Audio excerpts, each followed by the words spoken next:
Então, tá dando o nosso horário, né? Já são 8h30. Então, nós vamos fechar os nossos olhos, serenar o nosso coração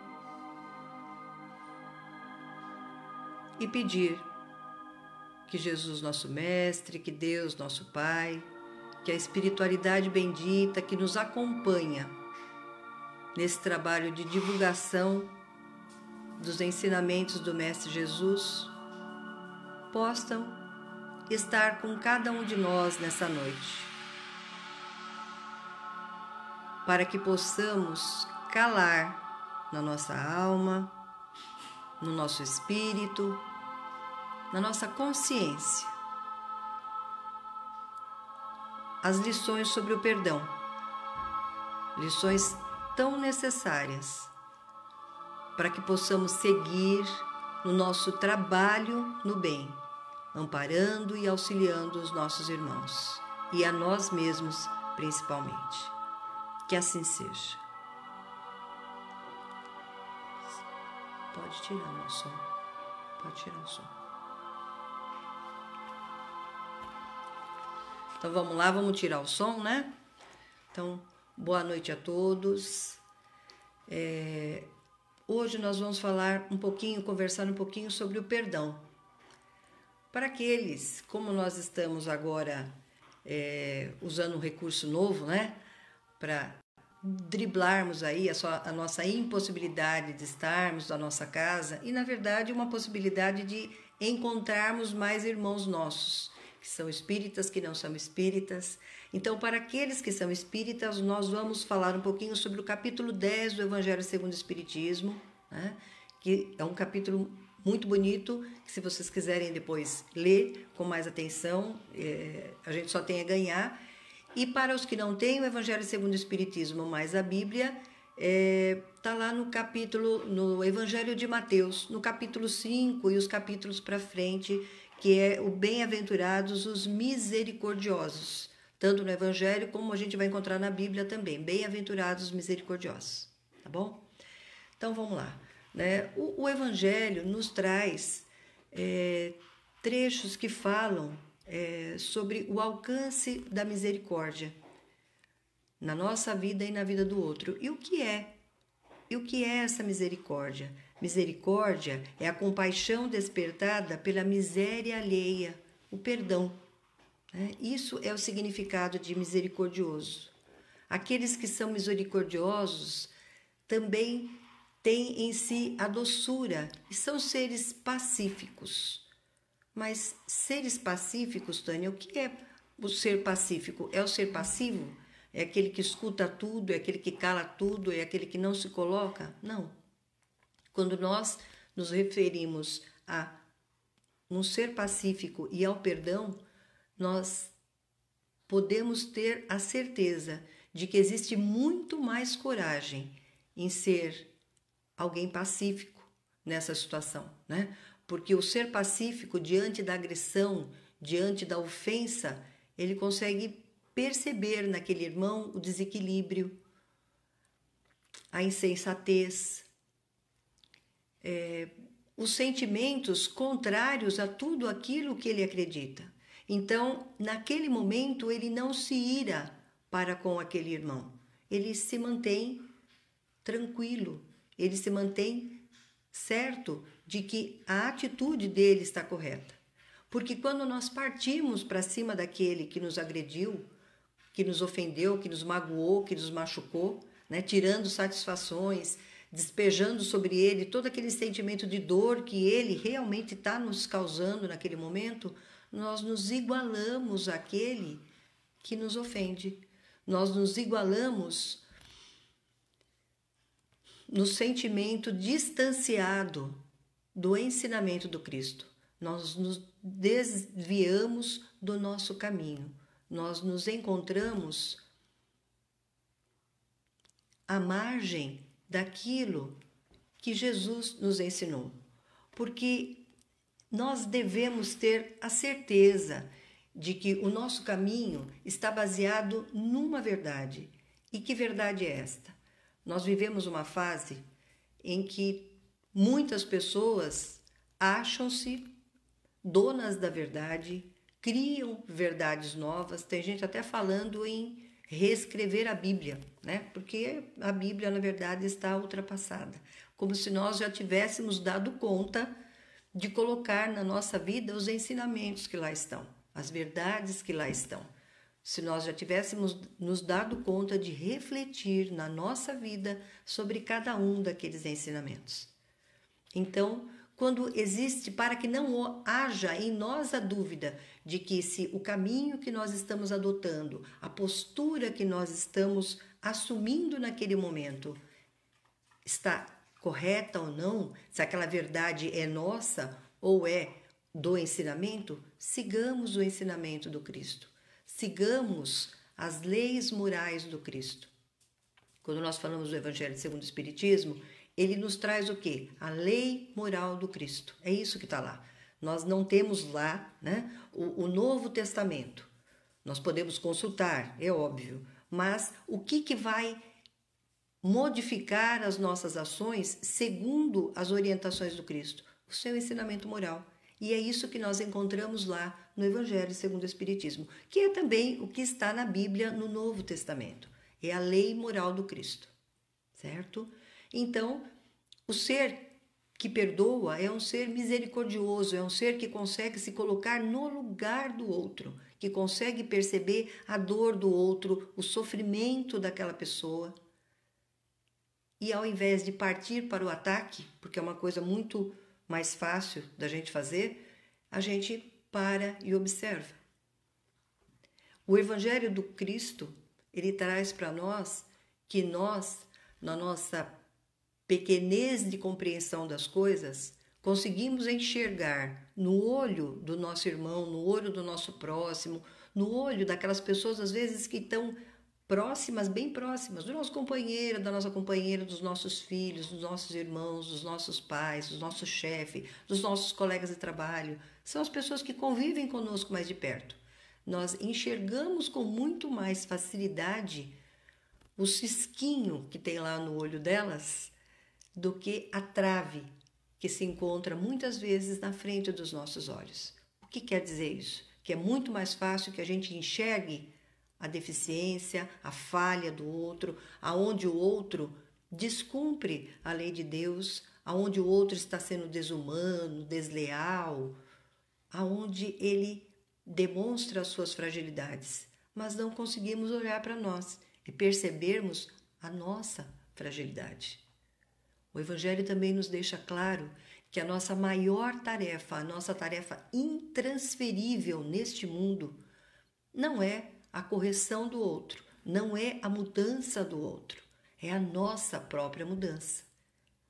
Então, ao invés de procurarmos enxergar o cisquinho no olho do outro, que possamos enxergar a trave na frente do nosso olho.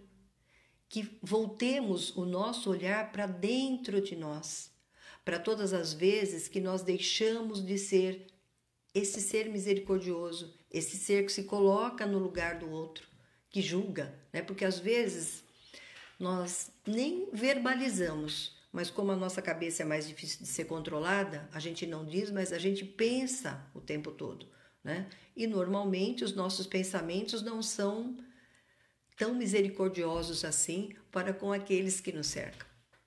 Então, que os nossos pensamentos, que as nossas atitudes, que as nossas palavras reflitam a compreensão que nós devemos ter pelo outro, o cuidado que nós devemos ter pelo outro. Mas por que você está dizendo isso, Tânia, se nós não somos seres angélicos sobre a terra? Eu estou dizendo isso porque é esta a forma que cada um de nós quer ser tratado, ou não. Nós queremos que o outro tenha cuidado para conosco, que quando ele tiver que nos repreender, ele nos repreenda com cuidado, que ele não diga o que ele acha que são as verdades dele de qualquer jeito, até porque as nossas verdades não necessariamente são as verdades do outro. Então, todas as vezes que eu preciso dizer algo a alguém, porque existem circunstâncias na vida em que nós temos o dever de corrigir alguém, o dever de dizer algo a alguém, o dever de orientar alguém. Se somos pais, se somos professores, se somos evangelizadores, se somos às vezes alguém que está perto de alguém que nós gostamos e percebermos uma atitude dele que vai prejudicar a vida dele. Se vamos dizer algo, que digamos com o cuidado, com o carinho que nós gostaríamos que ele dissesse a nós. Porque desta forma, com certeza, teremos muito mais chance de sermos ouvidos do que se nós chegarmos com a nossa super arrogância. O perdão. Nós falamos muito do perdão e muitas vezes nós dizemos assim: eu perdoei fulano, mas eu não posso nem lembrar disso. Bom, então eu não perdoei, né? Quem perdoa, esquece. Quem perdoa não impõe condições, como diz o Evangelho, para este perdão. O nosso perdão não tem que pensar: mas olha, eu só te perdoo se você fizer tal coisa, ou se você me prometer que jamais fará. No livro A Boa Nova, Pedro, num capítulo bonito que fala sobre perdão, Pedro pergunta a Jesus. Eles vieram de Nazaré, tiveram uma experiência muito difícil lá com a exposição do Evangelho. Muitas pessoas aceitaram Jesus, sim, mas muitas outras criticaram Jesus, muitas outras espalharam boatos horrorosos sobre Jesus. Não existia a palavra fake news, mas eles também já inventavam coisas a respeito dos outros lá e, naquela ocasião, inventavam coisas sobre Jesus. E os discípulos que conheciam Jesus e que conheciam o seu espírito tolerante, que jamais daria uma resposta a nenhuma daquelas pessoas, em muitos momentos eles deram essas respostas. E aí Jesus começou a perceber que aquilo estava ficando bem complicado, porque se ele conseguia lidar com aquelas pessoas, se ele conseguia fazer o trabalho dele, ajudar as pessoas que o procuravam, espalhar a boa nova, sempre com o mesmo cuidado, com o mesmo carinho para com as pessoas, não deixando que o coração dele se contaminasse com as maledicências a respeito dele, o mesmo não estava acontecendo com um grupo de discípulos. Então, ele partiu em retirada, voltaram para Cafarnaum. E, na volta, né, numa conversa, Jesus está dizendo para eles que a gente não tem que perder tempo. Nenhum de nós tem que perder o nosso precioso tempo do trabalho, do nosso precioso tempo, que a gente não sabe, pensando em nós, que tempo é esse? Eu estou aqui hoje falando com vocês. Amanhecerei o dia 29 de maio? Eu não sei, eu espero. E espero poder ser útil nesse dia 29 de maio. Mas eu não sei se acordarei no dia 29 de maio. Então, se nós não sabemos o tempo que temos, que o tempo que temos seja bem utilizado. Que ele seja utilizado para divulgar a boa nova do Cristo. Mas o que é divulgar a boa nova do Cristo? Botar o Evangelho do Cristo embaixo do braço e sair falando do Evangelho do Cristo? É disso que ele está dizendo? Não. Ele está dizendo de vivenciarmos o seu Evangelho. Porque quando nós vivenciamos, nós também estamos divulgando. Porque todos aqueles que convivem conosco perceberão atitudes diferentes em nós, mesmo que sejam atitudes pequenas. Essa atitude, por exemplo, de perdoar aquele que ofende, de perdoar aquele que te disse uma palavra áspera, que foi maledicente. Perdoar, seguir e continuar fazendo aquilo que você tem convicção, certeza de que está correto. Não porque você adivinhou, porque você criou uma verdade para você, mas porque você se baseia nos ensinamentos do Cristo. Você vive a sua vida perseguindo esses ensinamentos, olhando para você, percebendo em você aquilo que não tem a ver com esse ensinamento. E era isso que Jesus dizia lá para Pedro. Segue, caminha, perdoa. E aí Pedro pergunta para Jesus, mas como eu preciso esperar que o outro, para que eu dê o perdão para alguém, eu não preciso esperar que o outro se arrependa? E se entre estas pessoas houver aquele lobo em pele de cordeiro, aquele que diz que se arrepende, aquele que chega todo manso, mas que no fundo não se arrepende daquele que está prestes a dar um novo bote. Jesus disse, em primeiro lugar a ele, o que diz a cada um de nós, que nós devemos sempre seguir no caminho do bem. Que se aquela pessoa vier ao nosso encontro e pedir desculpas, perdão, pela falha que cometeu conosco, pelo sofrimento que nos trouxe, pelo constrangimento que nos trouxe, que nós sempre devemos oferecer a ela o nosso perdão e continuar na nossa marcha onde nós estivermos, gente. Hoje nós não somos profetas como eram lá os discípulos de Jesus. Nós não precisamos sair de cidade em cidade com a nossa túnica e com uma sandália no pé pregando os ensinamentos do Cristo. Já não é esta a fase que nós vivemos. A fase que nós vivemos é de vivenciar esses ensinamentos que a nós foi entregue. E que a nós foi entregue sem o sacrifício que os cristãos da época de Jesus tiveram que passar para receber aquele ensinamento. Então nós temos que vivenciá-lo. Nós não temos que ficar esperando. O que é não esperar que o outro se arrependa? Eu não tenho que carregar mágoa por aquilo que ele fez. Ele fez, está errado, ele me magoou? Ok, passa para frente, caminha. Se ele vier ao seu encontro e se ele pedir o seu perdão, ok. Se ele não vier, não alimente mágoas, não alimente ressentimentos, sentimentos de ódio por aquela pessoa. Compreenda o momento em que ele vivia, compreenda às vezes a pequenez daquele espírito naquele momento para ter se comportado daquela forma. E siga em frente. Quanto aos lobos em pele de cordeiro, Jesus disse o seguinte, que nós devemos vigiar todo o tempo, que nós devemos estar sempre atentos a todas as coisas, porque a paz do nosso coração é patrimônio intransferível e que depende de cada um de nós preservar. Não é o outro que vai preservar a paz do meu espírito. Sou eu que tenho que preservar a paz do meu espírito. E para preservar a paz do meu espírito, eu preciso me manter sempre vigilante. Foi isso que Jesus disse a Pedro. E do mais, caminha, segue caminhando, perdoa. Perdoa o seu próximo, perdoa a você mesmo. Porque muitas vezes nós percebemos que fizemos alguma coisa muito ruim, que machucou, que feriu alguém, que às vezes desviou o rumo da vida de alguém.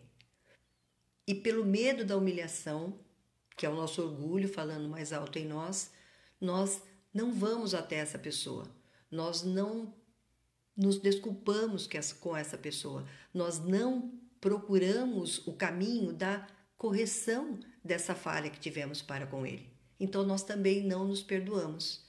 E esse sentimento de arrependimento que não vira algo útil não faz bem nem para nós e nem para aquele a quem ofendemos, aquele a quem agredimos. Então, quando nós nos desculpamos, é mais ou menos dizer assim, bom, o mal que eu fiz está feito, o leite que eu deixei cair da leiteira já caiu.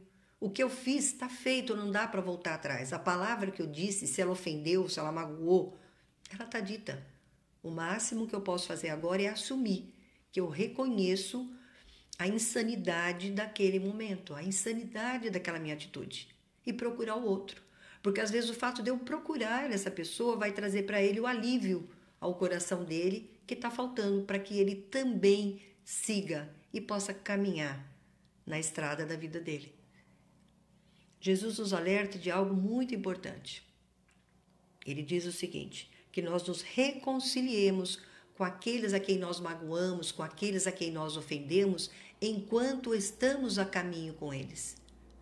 Por que ele diz isso? Nós que somos espíritas, sabemos que o corpo físico é um momento temporário desse espírito que é imortal. E que todos os sentimentos que carregamos em nós, enquanto aqui encarnados, seguem conosco para a pátria espiritual. Todos os meus amores, todos os meus afetos, como todas as minhas mágoas, como todos os meus rancores, todos os meus sentimentos bons e os não bons seguem comigo. E aí imaginemos então, porque é isso que o Evangelho nos chama a atenção, imaginemos um irmão que saiu da pátria e foi para a pátria espiritual, que deixa o plano físico com muita mágoa, se sentindo muito lesado na vida dele por uma atitude que nós cometemos. Vocês acham que o fato do túmulo tê-lo separado do plano físico, dele ter partido para o plano espiritual, vai abrir todas as claridades do espírito para aquela pessoa e ela vai então nos perdoar, ela vai compreender a nossa pequenez naquele momento e ela vai seguir a vida dela? Seria perfeito que assim fosse. Mas da mesma forma que nós encarnados temos as nossas dificuldades com o perdão, muitas vezes, aquele que desencarna sente a mesma dor e às vezes isso se intensifica. Então nós podemos nos ligar a esta pessoa por elos de dor, por elos de ódio, por elos de sofrimento por décadas, por séculos.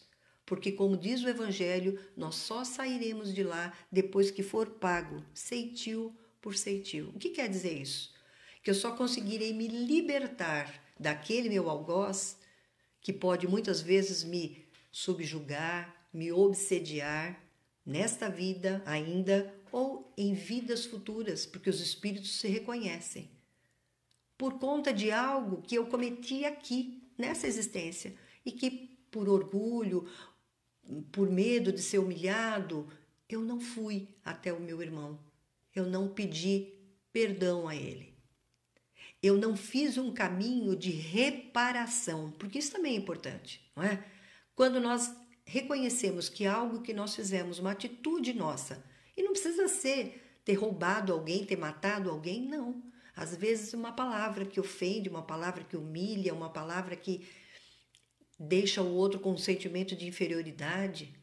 Quando eu percebo que a minha ação fere a lei do Pai, e a lei do Pai é clara, né? Como diz aquele juiz, a lei é clara, né? Qualquer atitude nossa que desarmonize o outro já é uma falta contra a lei do Pai. Então, todas as vezes que eu percebo isso, eu devo me penitenciar por isso. Me penitenciar de que forma? Me chicoteando? Não. Entregando algum sacrifício, como os judeus faziam lá antes do Evangelho do Cristo, porque era assim na lei de Moisés?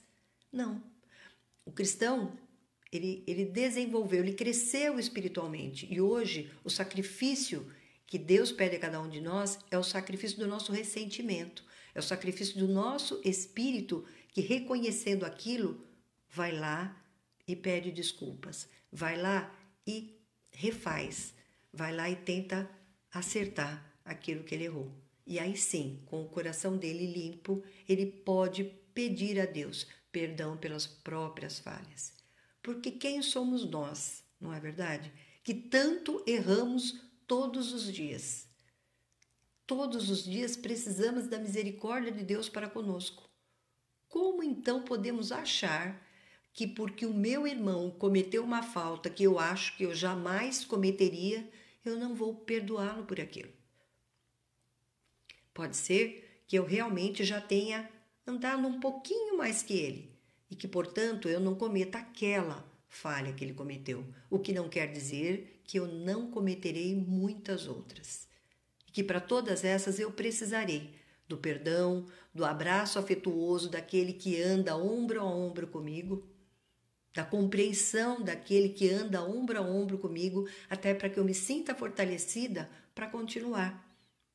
E do perdão de Deus, da possibilidade de Deus me dar um novo dia, uma nova oportunidade para continuar na minha estrada e para acertar, e para fazer melhor aquilo que eu não fiz hoje, para não cometer amanhã as mesmas falhas que eu cometi hoje. Lá no livro Jesus no Lar tem uma historinha, meu tempo está acabando, né? Lá no livro Jesus no Lar tem uma história bonita de Sara, que era esposa de Benjamim. Eles faziam na casa de Pedro o que a gente chama hoje de Evangelho no Lar. Jesus se reunia com seus apóstolos, com os familiares deles e tinham conversas construtivas. Jesus dava orientações, eles falavam sobre as dificuldades dele, de seguir os ensinamentos do Cristo. E aquilo era muito proveitoso, né? Era construtivo. E Jesus gostava muito daquelas conversas. E numa dessas noites, Sara então diz que ela ouviu os discursos de Jesus na beira do lago, que ela ficou encantada com aquilo, que Jesus tinha toda a razão, mas que ela sentia grandes dificuldades em fazer com que aquele ensinamento frutificasse no coração dela. Porque ela se dizia naquele momento incapaz de perdoar as pessoas que a ofendessem. Ela não conseguia entender você abrir mão de coisas que são boas para você, no seu particular, para que os outros pudessem ser beneficiados. Que ela era uma pessoa muito ciumenta e possessiva daquilo que ela considerava que fosse dela. Então, ela olhava para ela, né? Ela estava olhando para ela, vendo as dificuldades dela. Os amigos que estavam presentes tentavam animá-la, dizendo que ela precisava ter fé, que ela precisava ter coragem, que ela precisava pedir para Deus que Ele a fortaleceria para vencer essas dificuldades. E esperavam o que Jesus diria a ela. Então Jesus pergunta para ela: Sara, qual é a principal atividade da sua casa? Ela fala: as cabras. Aí ele pergunta: e como você faz para conservar a pureza do leite? Aí ela diz que a ânfora, né, que os jarros onde é colocado aquele leite tem que ser muito bem limpo, muito bem lavado, porque se alguma sujidade ficar dentro da ânfora, dentro daquele vaso onde vai ser depositado o leite, aquele leite vai azedar. E aí ele não vai servir para pratos mais finos, para a utilização de coisas mais finas. Jesus então sorri e diz para ela que com o ensinamento divino acontecia a mesma coisa. Que o ensinamento ele era puro, mas que em contato com as sujidades do nosso coração, ele perdia um pouco da sua eficiência, da sua eficácia, como o leite, que não precisava ser jogado fora, mas que já não serviria para todas as coisas. O ensinamento em contato com a ferrugem do egoísmo do nosso coração, ele se deteriora. E que era por isso que entre nós, os homens, né, assim como lá na época de Moisés, que aquele povo escolhido recebeu de Moisés os ensinamentos e os mandamentos de Deus, mesmo naquela época e ainda hoje, nós encontrávamos pessoas boas e ruins, homens maldosos e bondosos no meio do povo. Nós não éramos só bons ou só ruins, só preguiçosos ou só trabalhadores, que entre nós existia ainda, dentro de nós, o bom e o ruim. E que era no trabalho constante, né? Na doação constante, na solidariedade constante para com o outro, na caridade para com o outro e no olhar para dentro de nós mesmos, que nós teríamos a chance de nos corrigirmos, de nos fortalecermos naquilo que nós temos de positivo e de enxergarmos as nossas sujidades. E nessa tarefa, meus irmãos, o perdão, ele é produto de limpeza essencial. Sem o perdão para nós mesmos, sem o perdão para aquilo que observamos em nós que é falho e que não adianta carregar o peso do remorso, que não move, o peso de um remorso que não modifica, que não transforma. E o perdão para com o outro, que vai poder seguir a vida dele de maneira mais leve.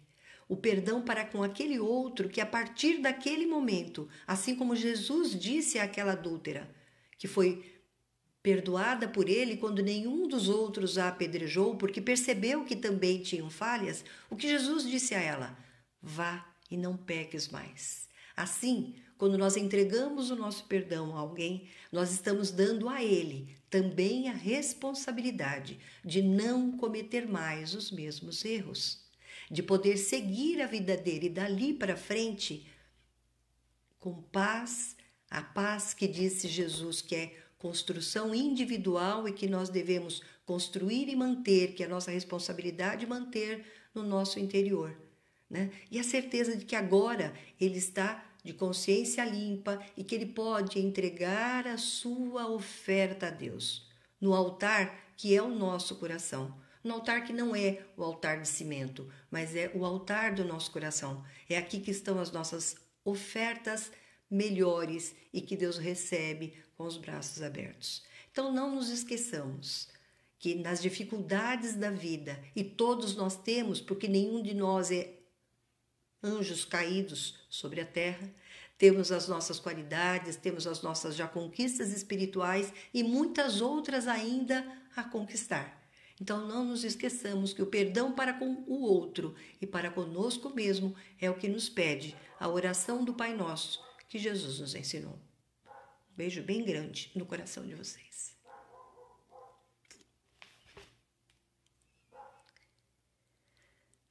Com os nossos olhos novamente fechados, elevemos o nosso coração a Deus, agora em agradecimento. Agradecimento por esse momento, agradecimento pelo ensinamento do perdão.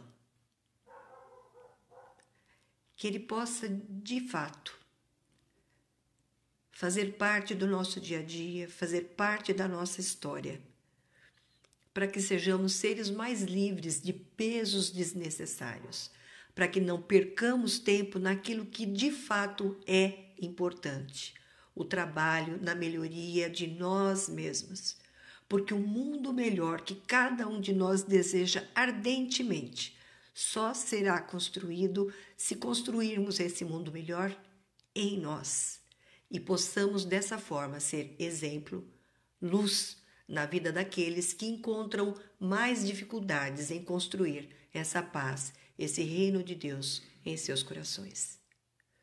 Que assim seja, graças a Deus.